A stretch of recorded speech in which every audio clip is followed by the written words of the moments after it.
Hi friends, எல்லோருக்கும் வணக்கம். This is Shivaji. Friends, இந்த வீடியோ வந்து ரொம்ப சுவாரஸ்யமான விஷயம் தான். என்ன அப்படின்னா, எப்போவுமே வந்து ப்ராஃபிட்டு லாஸ் இதை பற்றியே பார்த்துட்டு இருக்கிறத விட கொஞ்சம் லாஜிக்கான கேள்வியோடு வந்து நிறைய கமெண்ட்ஸ் வந்திருக்கு. அதுவும் இப்போ சமீபமாக வந்து ஒரு நண்பர் வந்து யூடியூப்பில் கமெண்ட் பண்ணியிருக்காரு. சார், இந்த டேக்ஸஸ் பற்றி சொல்லுங்கள். அதாவது இங்கே வாங்கி இங்கே விற்கிறோம், அதெல்லாம் ஒரு கதை போகட்டும். இப்போ இந்த இடத்துல விற்றுட்டாங்க, இங்கே வாங்குறாங்கன்னு சொல்லுங்க, ஸ்க்ரீன்ஷாட்லாம் சென்ட் பண்ணுறீங்க, ரைட் ஓகே, இங்கே ஸ்டாப் லாஸ் போடுறீங்க, இங்கே டார்கெட்லாம் போடுறீங்க, எல்லாம் ரைட்டு ப்ரைஸ் வந்துச்சு, இதெல்லாம் வந்து ரைட் ஓகே. இதெல்லாம் தவிர்த்து நம்ம டேக்ஸஸ் பற்றி தெரிஞ்சுக்கணும் அப்படின்னு நான் விருப்பப்படுறேன் சார் அப்படின்னீங்களா.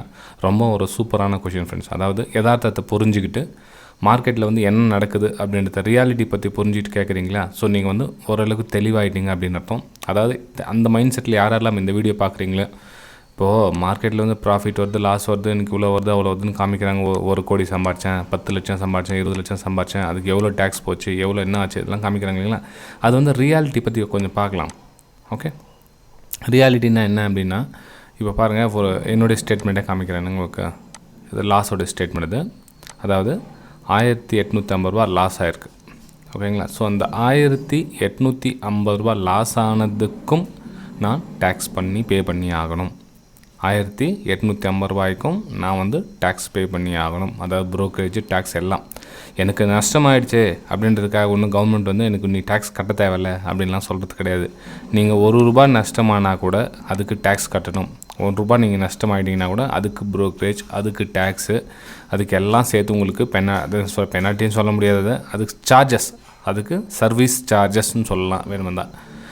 நீங்கள் லாபமாக இருந்தாலும் சரி, ₹1 லாபத்தில் இருந்தாலும் சரி, ₹1 நஷ்டத்தில் இருந்தாலும் சரி, நீங்கள் டேக்ஸ் பே பண்ணியே ஆகணும். எந்த மாதிரி அப்படின்னா, ஃபார் எக்ஸாம்பிள் வந்து 1850 ரூபா லாஸ் ஆகிடுச்சு ஒரு ட்ரேடில். ஓகேங்களா. ஸோ அந்த ட்ரேடில் லாஸ் ஆனதுக்கு நான் என்ன பண்ணுறேன், ப்ரோக்கரேஜ் அப்படின்னு ஒரு ₹95 நான் பே பண்ணுறேன். ₹95.50 ப்ரோக்கரேஜ். அதுக்கப்புறம் பார்த்திங்கன்னா taxable value of supply CM charges அப்படின்னு என்ன பண்ணுறாங்க, ஒரு ₹4.24 போடுறாங்க. அதுக்கப்புறம் பார்த்திங்கன்னா taxable value of supply TOCNSC exchange அப்படின்னு என்ன பண்ணுறாங்க, அவங்க ஒரு ₹1.78 போடுறாங்க.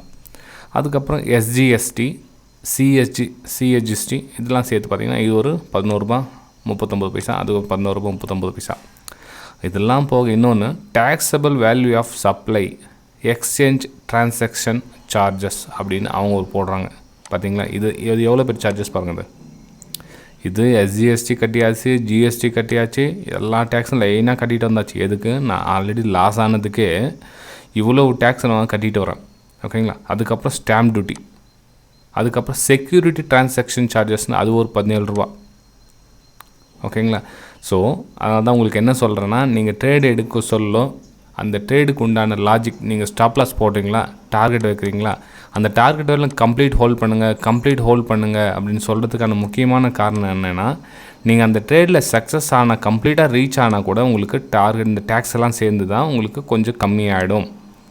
நீங்கள் ஸ்டாப் லாஸ் நீங்கள் அதேமாதிரி எக்ஸ்டென்ஷன் பண்ணி எவ்வளோ நீங்கள் அதிகப்படுத்திகிட்டே போகிறீங்களோ அவ்வளோ ப்ளஸ் ஸ்டாப் லாஸும் ப்ளஸ் டேக்ஸும் சேர்த்து உங்களுக்கு இது அதிகமாகிடும். ஸோ நீங்கள் நாளடைவில் என்ன ஆகுனா, உங்களுக்கு 1:1 ரிஸ்க் ரேஷியோ போயிட்டு அப்போ என்ன பண்ணுவீங்க, இப்போது லாஸ் பெருசு ப்ராஃபிட் சின்னது, இந்த மாதிரி ரேஷியோ நீங்கள் ட்ரேட் பண்ணிட்டு இருந்தீங்கன்னா எங்கேருந்து லாபம் வரும்.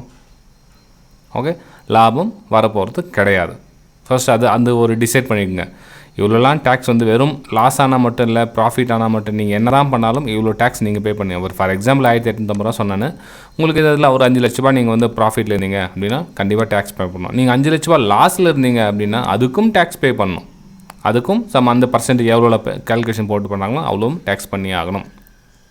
சரி, இல்லை எனக்கு ஒரு டவுட் என்ன அப்படின்னா, அந்த நண்பர் எந்த டேக்ஸ் பே பண்ணணும் கேட்டிருக்காருன்னு தெரியல எனக்கு. ஓகேங்களா. ஸோ இந்த டேக்ஸ் கேட்டாரா, சரி நான் அதுக்காக ரெண்டுத்தையும் உங்களுக்கு மென்ஷன் பண்ணிடுறேன். சரி, அவர் கேட்டது இதுவாக இருக்கட்டும் இல்லை எதனா இருக்கட்டும், ரெண்டுத்துக்கு எதுவாக இருந்தாலும் அவங்களுக்கு யூஸ் ஆகணும் அப்படின்றதுக்காக உங்களுக்கு மென்ஷன் பண்ணியிருந்தேன். ஓகே,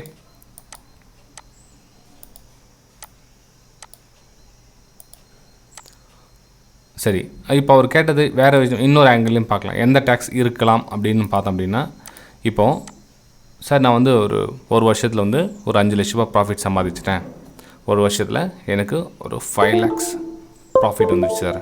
ஸோ 5 lakh ஒரு வேளை டேக்ஸ் கட்டணும் அப்படின்னு எதிர்பார்க்குறாரா என்னன்னு தெரியல. ஒரு வேளை ஒரு வருஷத்துக்கு வந்து 5 லட்ச ரூபா நான் சம்பாதிச்சிட்டேன், ஓகே ஃபுல் ஜீரோ போடணுமா 5 லட்ச ரூபாய் ஓகே எக்ஸாம்பிள் வச்சுக்கலாம் ஃப்ரெண்ட்ஸ் 5 லட்ச ரூபாய் நான் வந்து சம்பாதிச்சிட்டேன் இதுக்கு நான் டேக்ஸ் பே பண்ணி ஆகணுமா அப்படின்னு கேட்குறாங்க இப்போ கவர்மெண்ட் என்ன சொல்லுது ஒரு வருஷத்துக்கு எவ்வளோ நீங்கள் சம்பாதிக்கலாம் எவ்வளோ வரல நீங்கள் டேக்ஸ் கட்டலாம் அப்படின்ற ஒரு வரைமுறை இருக்குதுங்களா ஸோ அந்த வரைமுறையை அதுக்கப்புறம் ஒரு 10 லட்சம் 20 லட்சம் 50 லட்சம் நீங்கள் போகிறப்போ ஸோ பெரிய அமௌண்ட்டு நீங்கள் சம்பாதிக்க சொல்ல அது என்ன இன்கம் டேக்ஸ் இருக்கோ அந்த இன்கம் டேக்ஸ் நீங்கள் பே பண்ணி தான் ஆகணும் ஓகே அந்த இன்கம் டேக்ஸை நீங்கள் பே பண்ணி தான் ஆகணும் அதாவது சார் நான் வந்து இந்த ஆல்ரெடி ட்ரேடிங்கில் எனக்கு டேக்ஸ்லாம் பிடிச்சிட்டு தான் கொடுக்குறாங்க நாங்கள் ஏன் இந்த இன்கம் டேக்ஸ்லாம் பே பண்ணணும் அப்படின்னு நீங்கள் கேட்கலாம் இல்லை ஃப்ரெண்ட்ஸ் இது வந்து உங்களுக்கு மொத்தமாக போயிட்டு உங்களுக்கு வர மொத்த வருமானம் இது அதாவது நீங்கள் டேக்ஸுக்கு எல்லாம் போயிட்டு சம்பாரித்த வருமானம் இன்கமுக்கு நீங்கள் அது இன்கம் டேக்ஸ் எவ்வளோ இருக்குது 30% 30% நீங்கள் பே பண்ணி தான் ஆகணும் ஆல்ரெடி இதில் நீங்கள் பார்த்தீங்க அப்படின்னா நிறைய விஷயம் நடந்துட்டுருக்குது எது அப்படின்னா